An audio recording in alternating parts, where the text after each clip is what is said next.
अमृतसर की पावन धरती, प्रकाश पर्व का शुभ दिन, एक परंपरा की शुरुआत। मुख्यमंत्री तीर्थ यात्रा योजना। अब हर उम्र और हर तबके के लोग अपने अपने तीर्थ स्थलों का सफर कर सकेंगे। नांदेड़ यानी खंड श्री हुजूर साहिब तख्त। बस भगवंत मान दे बहुत शुक्रमान है, साडा बेटा है भगवंत मान। मुख्यमंत्री मान ने इन हजारों बूढ़े माँ बाप के लिए एक बेटे का फर्ज निभाया है।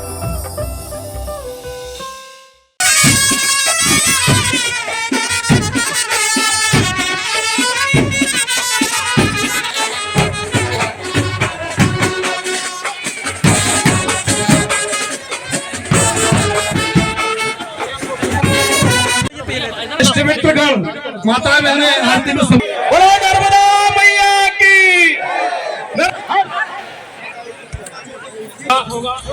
चुनरी आ चुके हैं।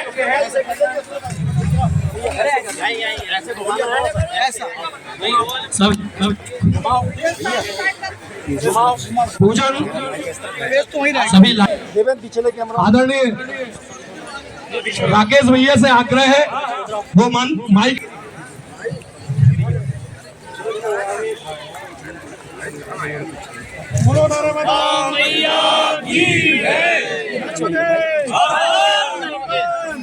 जीवन दायिनी माँ, पुण्य सलीला माँ, जिनके दर्शन मात्र से पुण्य और मोक्ष की प्राप्ति होती है। और ऐसी माँ का जब अवतरण दिवस है तो आप देख रहे हैं कि लोगों में अगाध श्रद्धा भाव है, भक्ति है। और आज 5 लाख से ज्यादा लोग केवल ग्वारी घाट में ही माँ के चरणों में उनके दर्शन के लिए आते हैं। और इसलिए हम सबने मिलकर ये तय किया कि हम सबकी भी जिम्मेदारी है। माँ जीवन दायिनी है, लेकिन जीवन दायिनी स्वच्छ रहे, इसके लिए हम सबको भी मिलकर प्रयास करना पड़ेगा। तो इस बार ये निर्णय किया था सभी की सहमति से, पूज्य साधु संतों के आशीर्वाद से, कि सभी लोग रास्ते में रेत नाका के पास से ही वहाँ उनके पहले वाहन खड़े हो जाएं। और मैंने कहा था कि मैं स्वयं भी पैदल ही आऊँगा, ताकि यहाँ पर किसी तरह की अव्यवस्था ना हो, कोई भी वीआईपी मूवमेंट के कारण लोगों को परेशानी ना हो। तो आज मैं पैदल ही आया हूँ और पैदल ही जाऊँगा। और उसके साथ साथ ये भी तय किया था कि यहाँ पर बड़ी संख्या में जब लोग आते हैं तो स्वाभाविक है कि उनको प्रसाद भी मिलना चाहिए। तो जबलपुर में लोगों में भक्ति भाव है और लोग भक्ति भाव के साथ प्रसाद का वितरण यानी भंडारे भी करते हैं। तो उन सबसे आग्रह किया कि प्रसाद का वितरण जरूर हो, लेकिन वो थोड़ा हटके हो, माँ के तट पर ना हो, ताकि गंदगी भी ना हो, जूठन भी ना हो, और साधु संतों का ये आदेश भी था। और मुझे बेहद खुशी है कि सभी भक्तों ने उसको स्वीकार किया और थोड़ा हटके दूर चौराहे के पास वहां ये तय किया कि सभी प्रसाद का वितरण वहां पर करेंगे। तो मुझे लगता है कि एक अच्छी व्यवस्था, पहली बार इस तरह की व्यवस्था यहाँ पर शुरू हुई है। और इसके लिए मैं निश्चित रूप से पूज्य साधु संतों के आशीर्वाद को एक बड़ा कारण मानता हूँ। और उसके साथ साथ सभी स्थानीय जनों का सहयोग, जबलपुर वासियों का सहयोग, जिन्होंने मिलजुल कर इस निर्णय को स्वीकार किया है।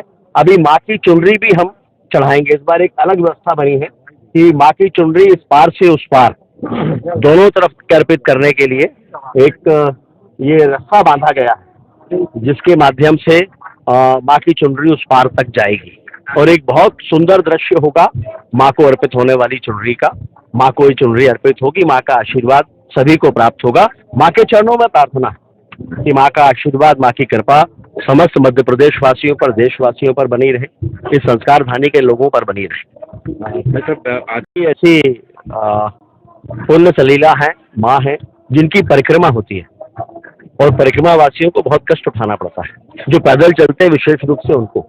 आज जब माँ की पालकी लेकर हम आ रहे थे पैदल, तो उस समय ध्यान में आया कि इतना चलने पे ही कितना कष्ट होता, कठिनाई होती है।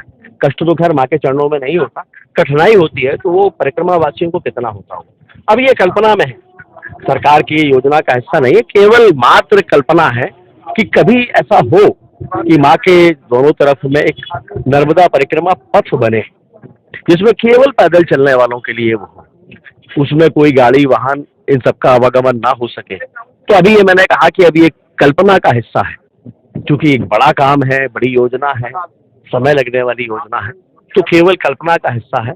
आपने पूछा इसलिए मैंने इसको बताया। डीपीआर की क्या संभावना समझ सकते हैं? अभी मैंने कहा कि कल्पना में है ये, तो जब तक ये अस्तित्व में नहीं आता, इस पर कुछ भी कहना अभी ठीक नहीं होगा।